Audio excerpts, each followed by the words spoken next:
Welcome to Anafiotika, a tiny hidden neighborhood that became one of the most popular spots in Athens. But why? Some call it the Greek island inside the city. With its whitewashed houses climbing the slopes of the Acropolis, Anafiotika feels like a slice of Santorini, and it's not a coincidence. These first settlements came here in the 19th century from the island of Anafi. They came to Athens to work as construction workers, and they brought their island's unique architecture with them. Anafi and Santorini are actually neighboring islands, so they share a similar look. That's why Anafiotika feels so familiar. It looks just like a Cycladic island village. In fact, Anafiotika means Little Anafi, which makes perfect sense. It's hard to believe that just a few minutes away from here is the busy Plaka District and the Acropolis just above our heads. And if you keep going uphill, you will find one of the best hidden viewpoints of Athens. Right below Anafiotika is Plaka, the oldest district in Athens. While both are beautiful and historic, they feel very different. Plaka is lovely and colorful, full of cafes, souvenir shops, tavernas, and busy streets. It's where most tourists go, and it is perfect if you're looking to eat, shop, or just enjoy the atmosphere. Anafiotika, on the other hand, is quiet and almost hidden. There's no restaurants or shops here, just narrow alleys, flowers, and silence. It's a place to wander slowly, take photos, and feel like you're discovering a secret. Anafiotika ends right at the foot of the Acropolis, the most iconic landmark in Athens. From this peaceful village-like corner, you step directly into the thousands of years of history. We are entering through the southeast gate, which is usually less crowded. You can buy tickets on site or online. Either way, you have to wait on the line. But even though it looks long, we only waited about 10 minutes. Tickets price starting from 30 euros for general admission and 36 euros if you want a guided tour.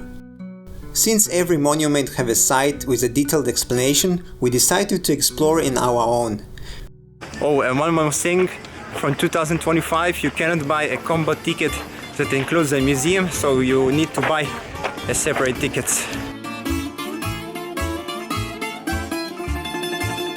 We climb the Acropolis. You can see the stunning view of Athens from here.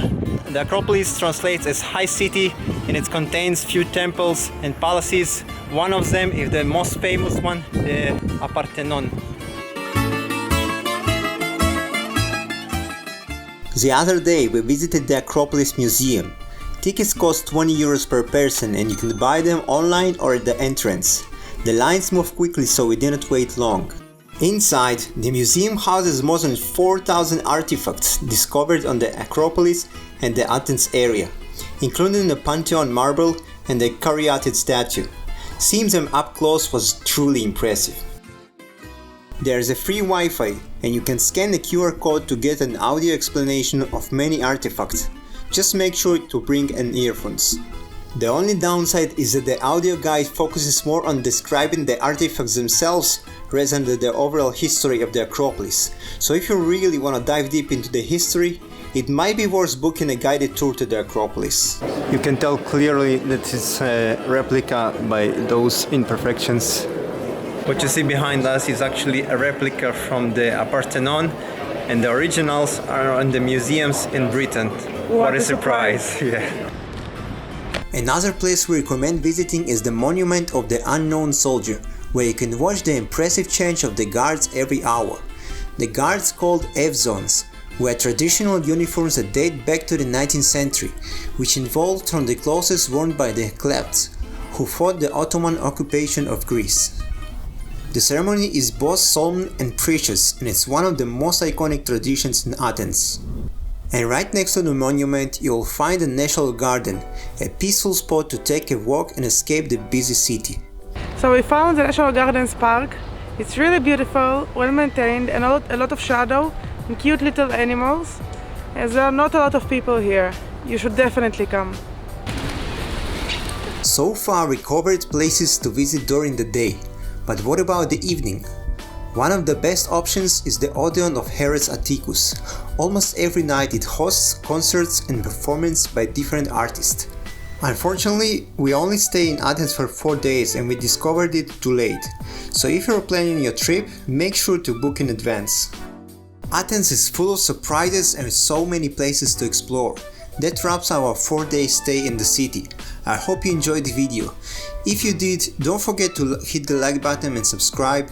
Stay tuned for our next trip to Portugal, and I'll see you in the next adventure. Bye!